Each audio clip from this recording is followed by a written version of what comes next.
it has occurred to me that I need something to make me more comfortable. These fairy cards, it's a, what's his name? Frau deck that my mum gave me when I was going through a transitional period. When I picked up this deck, I was thinking about this little guy.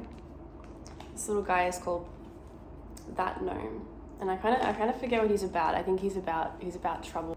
I pulled that guy a lot of times during that period in my life, and it just came to me again. And then this is a Archangel Oracle cards deck. I had this deck. Well, I didn't have it. My dad had it when I was a kid. Me and my sister would sit there and kind of just pick the prettiest cards. They're all beautiful and so colorful. So I'm just gonna pull some of these today, and I think that will help me start the video. Say whatever I want to say, somehow tell you what is going on. That's my favorite one. Ooh. Wow, I studied this card for ages once. I just stared at it. Okay. We have our cards, but I feel like I need a cup of tea. I'm just boiling the kettle. My dad made this. I got it on my most recent visit up to see him, and I can never seem to get these things to light. So I will be down here doing that. I have recently come to live on my own, and it's the first time I'm living by myself. I've lived with a partner. I've lived in share houses for a long time, and something really called me to do this by myself. And it's been like a month. Just a little house. It's the perfect size for me. And I don't know. It's filled with my things. It's not quite completely full yet. Yeah, I think I wanted to talk about that, about what it's been like to come to live by myself, and the isolation that has always been there, that is only noticeable to me now. And I feel like in the silence of this place, knowing that nobody is gonna burst through the door, or there's no housemates to greet, no one is stopping me from doing anything. I mean, I'm in the living room recording myself, and that's kind of just a freedom that I haven't given to myself in the space of it, in a shared space. And I feel like in the silence of it is my revelations have come to me now, and only now, and it has not been easy to kind of listen to that silence. So the cards that I pulled are, this one was my favorite when I was little, just because she's so pretty. We would just go through and pick the prettiest angels in the deck. Archangel Haniel, you are extra sensitive to energies and emotions right now. Honor yourself and your feelings. I think I've always been one to put myself into any situation. Just put myself there and just see what happens, and just see if I can handle it. I feel like our truest desires are not mine haven't been very tangible to me. It has always been a matter of looking around and adjusting. And I feel like just now coming to live by myself and being completely isolated, I don't want to adjust anymore. because I am extra sensitive to energies and emotions always, and whatever opportunities come towards me, even just, you know, opportunities for socializing, I've taken them. And then I end up in and I think we all have ended up in situations that we don't completely want to be in, because it is embarrassing to an extent to just honor what you need, and it takes a certain degree of withdrawing and just listening and just being uncomfortable to become okay with that. I've known for a long time what I can't stand to be around, but I did not want to actually be the outsider, and so I didn't allow it. I put myself in situations that I didn't want to be in, and it's nice to just say out loud now that I can't do that I won't do that. I have such a complicated relationship, we all have seen, that's not stuff I'm trying to get into, just my own brain doesn't like this stuff, and I don't like to see people in those situations, but I have a very ingrained part of me that would like to think that I can help people, pull people out, and it's not the way to do it. There's also an envy that comes with seeing your friends, just groups of people, kind of nihilistically enjoying, hedonistically enjoying something that it doesn't really bring me joy. It just does not really bring me joy. It brings me a lot of into my thoughts. It's quite inescapable for me. So I think that is I've known that for such a long time, and I just do not listen. And then coming here, finally giving myself a break, it's like, that's all you need. You don't need to go to those places that you don't want to be. I've never left the country, not yet, and that's not right. There's always been a great shame in me about not being exactly the way that everyone else is. This adult life is so completely individually operated. We have our own jobs, we have our own wants, and I don't know, I think being a single person probably has a lot to do with the way that I'm feeling. There's no, I have completely thrown myself into relationships before, and you can lose yourself in there, and that's nice. It is nice to focus on another person. It is nice to feel like you have the support, or you're on a shared journey. But I've been searching for that for as long as since I lost it, and it's strange. I find myself coming across people who are so completely themselves, and it draws you in, sucks you in, and you want a part of it. And I want that because I've been rejecting myself, and I want to be now. And I don't want to be the person to be like, hello, I love who you are, I accept you for who you are, come into my sphere, let me into yours. I want to be the person who I am who I am, and somebody else is going to accept that. I already know that I have it in me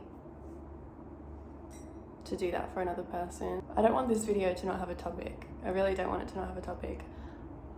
This is more, I want to become comfortable with the talking. I always thought I would be able to do something like this if I came and I was living by myself and no one was going to barge into the living room. I always thought I could do something like this. But, I was an actor, or I am an actor. It's funny being an actor when you're not working or there's no auditions coming in, and you just feel like you're not an actor anymore. But that is something that being alone just for this past month has also taught me, is that is what I am, and that is still what I want to do.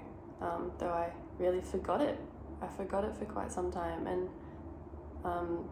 it is really hard feeling like you've lost the thing that you love, that has driven you. I was reading a book, I'm still reading a book about seduction. I don't know I don't know quite why I'm reading it. The more I read it, the more I think this is completely strange and quite evil, but it has a lot of little bits of knowledge in it, like about the different kinds of seducers, the charmer and the siren, and there was one, maybe it was the charismatic or something about that the person who is completely living in their own fantasy world is attractive to us. The person who is spiritual, who believes that they're kind of acting on something, and I really lost that part of myself, because it is lovely to be filled with the dream. You're walking on the dream, and you're walking, you believe, towards a destination, and to go on the path, I am never going to get there. Decide to walk away. It's really painful, you really lose yourself. I didn't even know that it was happening, because, you know, when you make that active decision, I don't actually want this anymore, I don't actually need that anymore, I'm gonna go over here and just see what's over here and see if I can find myself somewhere else. You really believe that is what you want at the time, and it took me a long time to realize that I wasn't walking towards anything else. I was really lost. I think just last night I accepted that I'm allowed to want what I want and like be who I am. It's so simple. I get so satisfied with these things when it burns properly. The last time I went to Dad's farm, there was some negative energy attached to me, so he fixed me right up. It was funny. It's like we're all having dinner, but like, no, just stand up and like put your arms out. We need to get rid of this thing that's attached to you. I don't know if it's gone or not.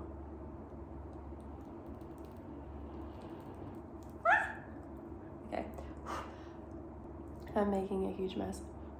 It's so smoky in here now. Oh, I feel like that thing's gonna just burn the whole way out. Anyway, so I got onto the topic of career, I suppose, in a way, or just wants, desires, sensitivity, and this next card that came out was career transition. Archangel Samuel. Your life purpose is triggering a blessed career change. I don't know what that means. I want to change back, I think, to my previous career. I think that's where my passion really was. That's where I felt really good. And I think I was like, this is silly. This is so silly. This is, this is silly because you don't need to be famous. You don't want that. And doing something like acting and just being around other actors, it kind of feels like that's what you're all throwing yourselves towards in one way or another. It would just end up, it ended up making me emotional. You know, I remember like, I loved Marvel movies. I remember going to see one with my then boyfriend, and it was like, I was just crying when we got home. I was just crying. I was just like, I'm never gonna be on the screen. You know, this was maybe 3 years ago. And then I think I was at a club with another boyfriend, and you know, we end up in the bathroom, and I'm crying. I'm never going to, you know. I ended up really being released from that. It took a while, but I released myself from that one. It just took a lot of soul searching to kind of know that, you know, fame is not what you desire, it's not what you need. And it's taken a lot more to know that there is passion in this, there is love in this. You want to perform regardless of the nature, regardless of what happens, you know, regardless of fear, whoever you are. I threw myself away from what I wanted so much that I hated it, that I completely hated it. I decided not to do my last couple auditions. I decided to kind of tattoo myself. Not that I did it myself, but I always wanted tattoos, and it was long told to me, you can't have tattoos, you can't have tattoos. And I thought, this is who I am, you know. So I've come to, I think, a great point where I never wanted to go to acting school before. I was like, I'm in this TV show, I can just do this, I don't need, you know. But I think that's what I'm going to do now, because it's a passion, it's just for passion, I would just love to be in that environment again. Throughout the past couple of years of kind of squashing my own desires, I did a lot of things. I've tried a lot of different career paths in a way, or, you know, I threw myself into poetry, film school for 2 months, not that I can say I threw myself into, but it's, you know, when you have a lot of little things that you love but you're not really a master at any of them, you'll just dabble and nothing will really stay. I just, you know, did songwriting for a long time. I bought guitars again and tried to teach myself guitar. I really was not being creative or working every day. It was kind of being a mess.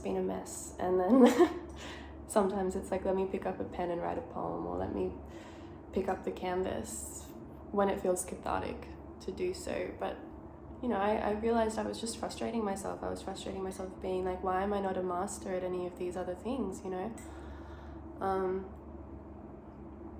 Really, to get back to it though, none of us are a job. None of us are any one thing. I think I was happiest when I was pursuing my main desire, when my main desire was acting, and then I was doing all my other little things on the side. I was just being completely true. You know, none of us are a job. We can only do the best that we can to even uncover or know our own desires and pursue them. And what I did was completely lost in doubt and fear and hatred and sadness, in wanting to completely obliterate myself and any chance of being myself properly.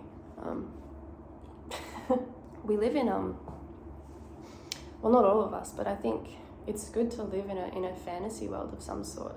And when you let the whole world kind of crush in and have their say on what you should be at all, everything falls away. I was a teenager who was completely lost in fantasy. I just read Anne Rice's Vampire Chronicles religiously. I just read Anne Rice. I just watched movies. I just watched vampire movies. I just watched Coraline. I was writing fan fictions. I was just in a fantasy world of my own, and you know, I ended up just kind of being surrounded with people who were also in their own fantasies or in the same fantasies as mine. And then you get lost in the rigidity of trying to have a job, of trying to have a relationship that works out, of just cleaning the house, of trying to do the laundry. And it is so important to hold on to your childish fantasy. I think one thing that completely destroyed it for me was just social media. And that's something that I'm just on the journey now of trying to abandon again. It's really difficult. I watched a video the other day about dopamine, and obviously we're trained to get dopamine from these apps, from likes, and I was really involved in that. From, I guess, when I first downloaded Instagram, and then when I first downloaded TikTok, and you watch your numbers go up, and then you're like, oh, I'm nearly there. And I realized, obviously, on TikTok, all that I was sharing, all that I was creating was pain. It was, you know, that algorithm is really painful. It was showing me things about mental illness, and it's like we're trapped in this collective generational delusion that this is normal.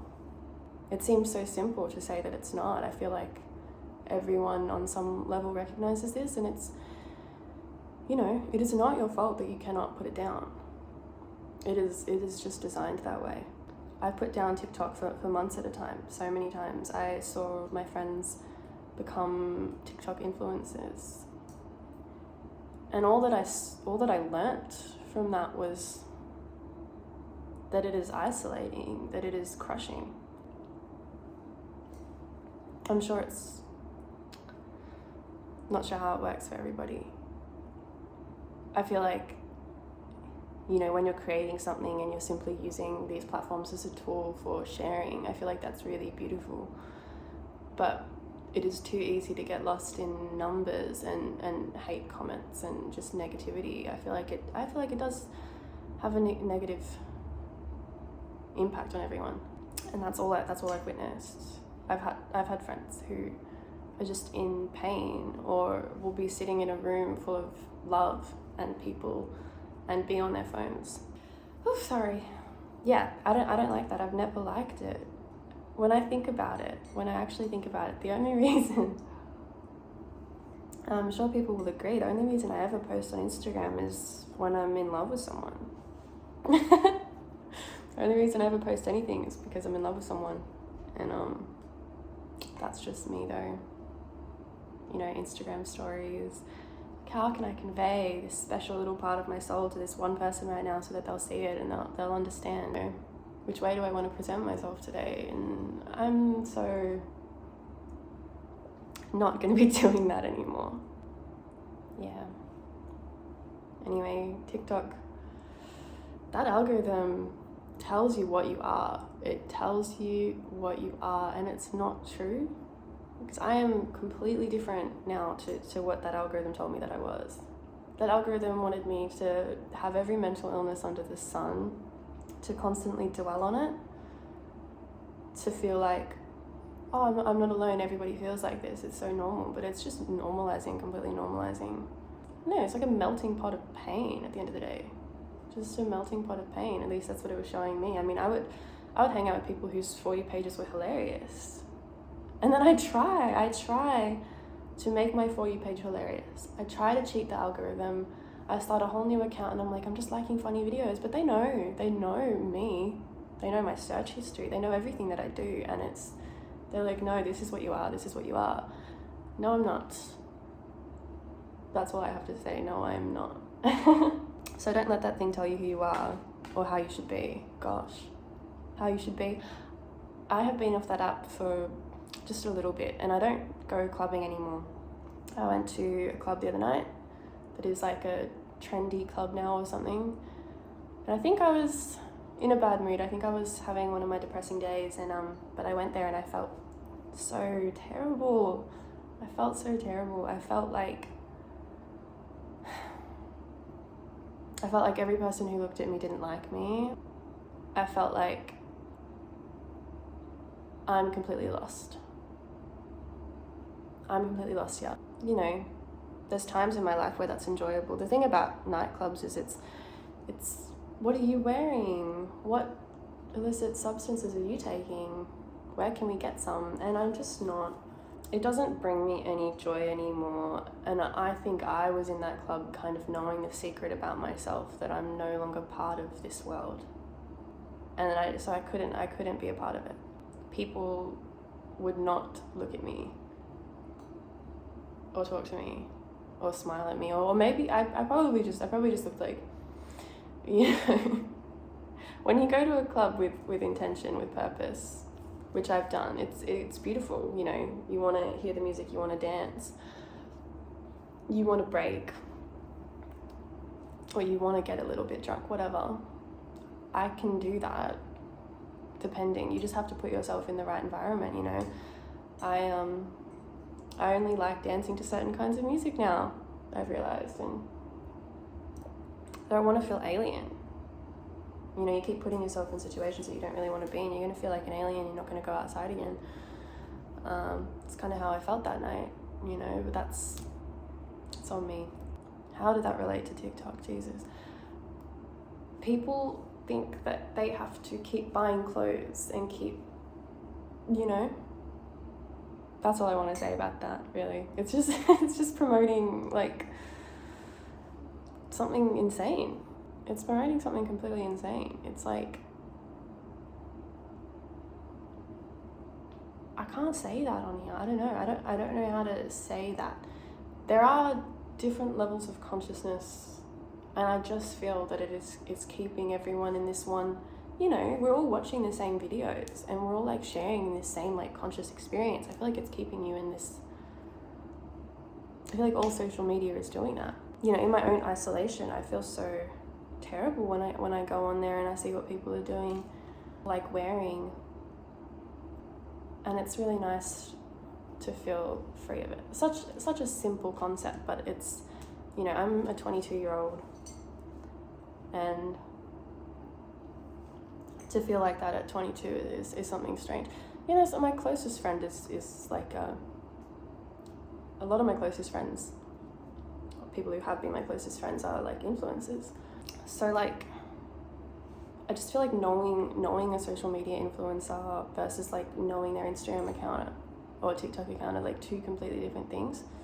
You know, even this book I'm reading now about seduction, it's like, it was such a different art form back in those days because it was like social, and like who you were was dependent on like your energy, your charisma, not the way that you curate a personality or curate your artwork to show the world through like a digital screen.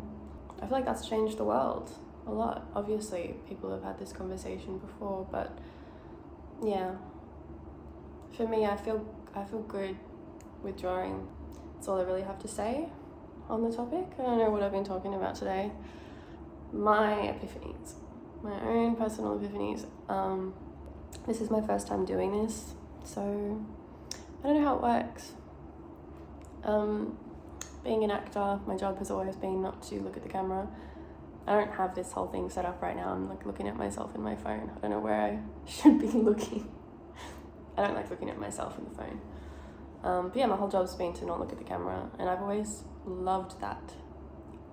Never aware of my facial expressions. I mean, I suppose I am to an extent, as an actor should be, but not caring or like not feeling perceived, just feeling like I'm in this moment.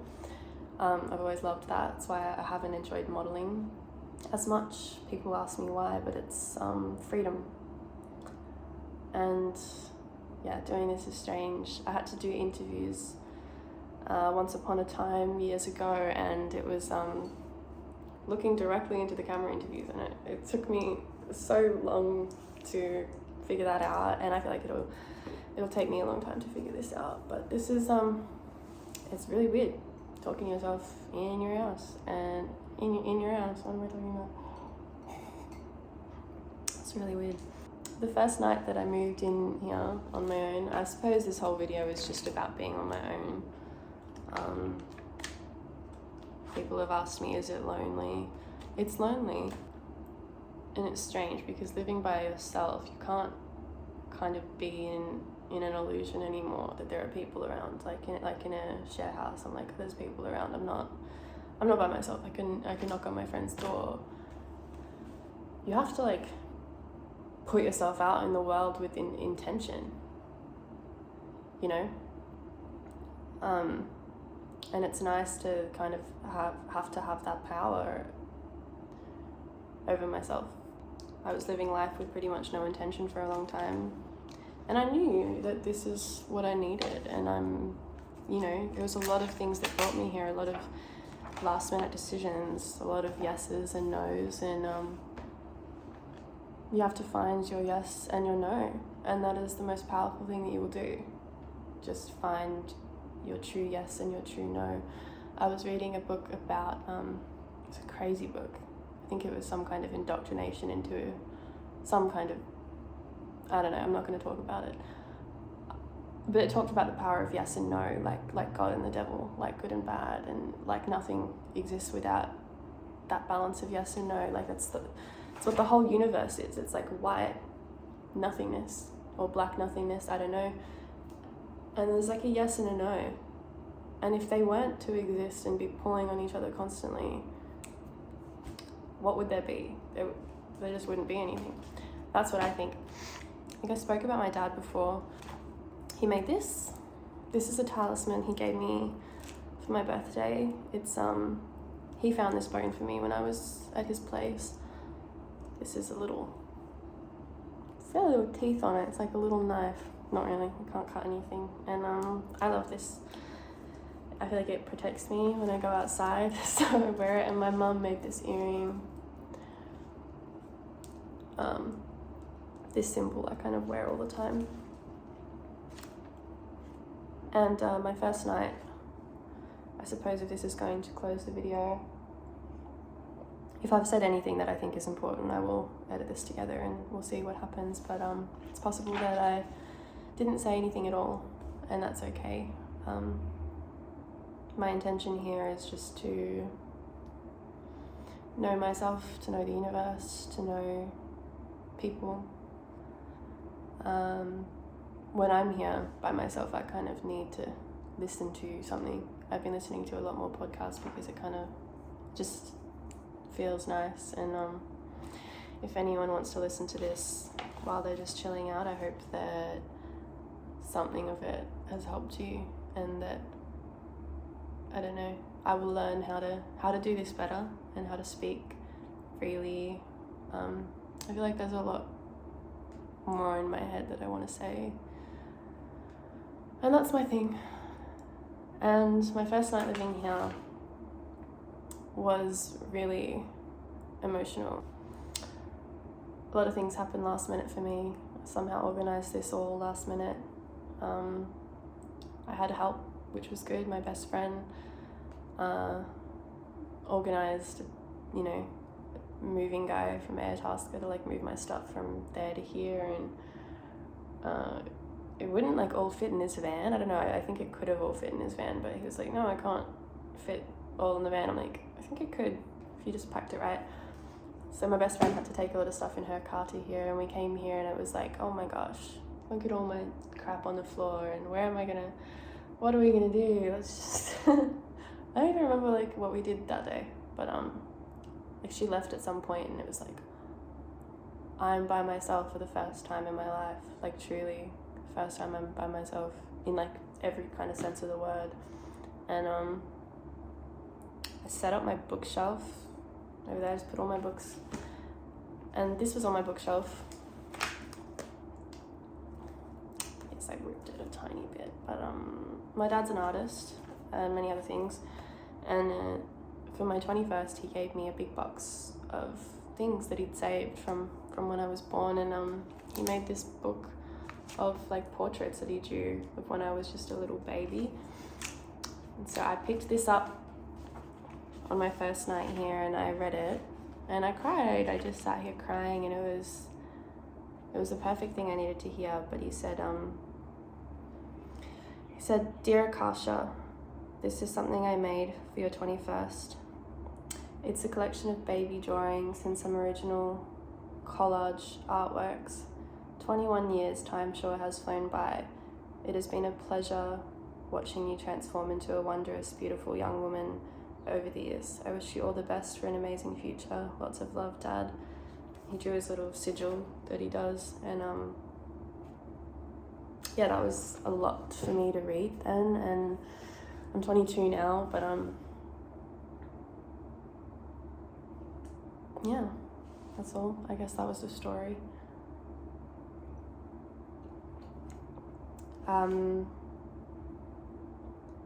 The thing about being alone is that you're never really alone. My best friend went to the extent to give me this keyring. This keyring that says, I'm with you always. And that's something that I need to learn, When I talk about isolation, I mean I've gotten to the point in my life where I really don't have a lot of friends, and feel like that's a whole nother video that I could make. I haven't really left the house for like, I left the house a little bit, but I haven't really left the house for like a week. I mean, I have. I've been taking time off and thinking, but I do have to leave the house now.